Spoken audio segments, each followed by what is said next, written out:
Hello class 12, this is your chemistry class and we are discussing about ionization enthalpy. So let's continue the class. So we have discussed about the very high third ionization enthalpy of manganese. Next is that the third ionization enthalpy of copper, nickel and zinc is also high, and that thing you can third ionization enthalpy of copper, nickel and zinc. Okay, that thing you can also explain from electronic configuration.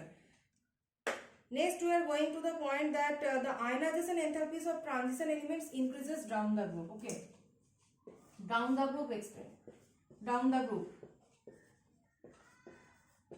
Down the group trend is that down the group what happens? Ionization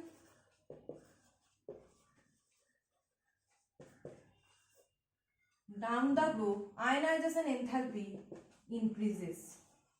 So along the period to increases. Along the period increases due to the increasing effective nuclear charge. Due to the increase in effective nuclear charge, and that is the result of poor shielding by d electrons, d orbitals. Okay. So along the period, due to the increase in effective nuclear charge by the poor shielding of d electrons, there is an increase in ionization enthalpy and decrease in atomic radii. So what about down the group? So in case of down the group, the main thing is that there is a steady increase from 3D to 4D, but a steep increase from 4D to 5D. Okay. So due to lanthanide contraction, actually atomic radii of 4D and 5D series are nearly same. This thing we have explained, that if you grow from 3D to 4D to 5D, in this position the atomic radii is same. Why? Because of lanthanide contraction, and lanthanide contraction is happening due to the appearance of 4f electrons. Okay, due to the appearance of 4f electrons. So there is a contraction in the atomic radii. That means there is an increase in the nuclear charge due to lanthanide contraction.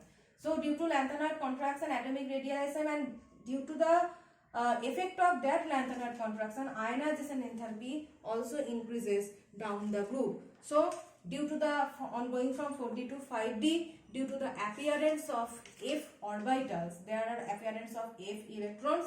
They have very poor shielding power. So that's why the nuclear charge increases very much, and that increased nuclear charge decreases the atomic radii and increases the ionization enthalpy. So increase in nuclear charge due to the 4f electrons increases the ionization enthalpy. So to release the one electron from the valence shell, we have to apply more energy. As the nuclear charge has been increased, to release the electron from the valence shell, we have to apply more energy, right? So it is holding the valence shell electron strongly. Increased nuclear charge holding the valence shell electron strongly. So to release that electron, we have to apply more energy. So ionization enthalpy is high. So that is the main reason. That is lanthanide contraction is the reason behind this. Okay. So steep increase from 4D to 5D. Steep increase from 4D to 5D. So both are important.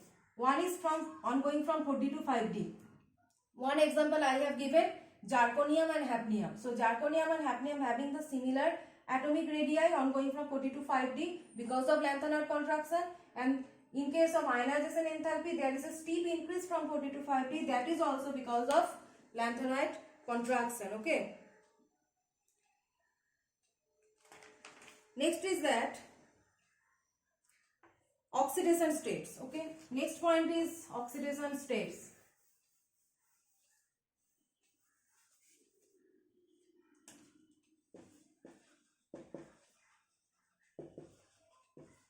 The main characteristics among other characteristics, one of the main characteristics of transition elements is that they can show variety of oxidation states. They can exhibit variable oxidation state. Okay. So transition elements can exhibit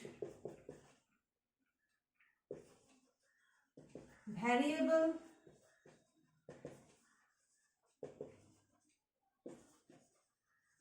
transition elements can exhibit variable oxidation states. Why they can exhibit variable oxidation state? Because their valence electronic configuration that completely depends upon their valence electronic configuration. Okay, so more the number of unpaired electrons in the valence shell, more will be the number of oxidation states. So their valence shell actually includes d orbital and s orbital. So combining d orbital and s orbital in their valence shell, there are so much electrons in the valence shell, so that's why they can show variable oxidation state. Okay, so variety of compounds can also be formed by the transition elements. So the elements exhibit highest number of oxidation states are placed in the middle of the transition series. So the elements that are in the middle of the transition series, they can exhibit highest number of oxidation state. Why? Because they are having the maximum number of electrons. So the highest number of oxidation state is shown by manganese. This is very important short question. Okay, highest number of oxidation state, highest number of oxidation states is shown by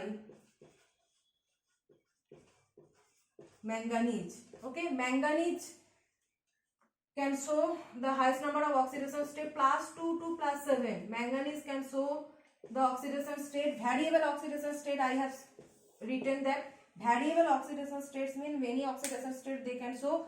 So by manganese +2 to +7, +2 to +7.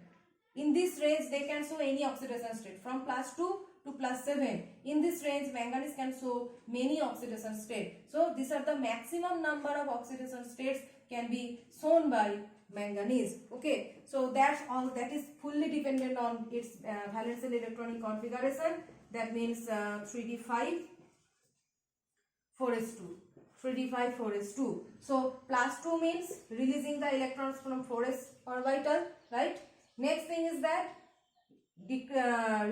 releasing the one by one, releasing the electrons from the d orbital. Okay, releasing the electrons one by one from the d orbital. So 5 + 2 maximum 7 +7 oxidation state is attained by manganese. Okay, 5 electrons in d cell and 2 electrons in 4s. So removal of 2 electrons from 4s subcell is giving +2 oxidation state, and removal of all the electrons will give maximum 5 + 2, that is +7 oxidation state. So in between it can also show any other oxidation state by the removal of d electrons. In between they can show any other oxidation state, but the most stable oxidation state, you remember, for manganese is +2. Manganese +2 is the most stable form of manganese. Why? Because if it is manganese +2, then it will be only 4s electrons will be removed and it will be 3d5 half filled subcell. So manganese +2 oxidation state is actually very stable oxidation state. See, in this way, by observing the valence shell electronic configuration, we can explain the variety of oxidation states, possible oxidation states, and among them which one is most stable actually. So in case of iron, you also know that Fe+2 and Fe+3, these are 2, and among that ferrous and ferric is more stable. Okay, so that's completely dependent upon electronic configuration. In ferric Fe+3, the electronic configuration is 3d5 valence shell. Okay, so that's why it is stable than ferrous. So all the oxidation state stability depends upon valence shell electronic configuration. So remaining parts we will discuss in the next class.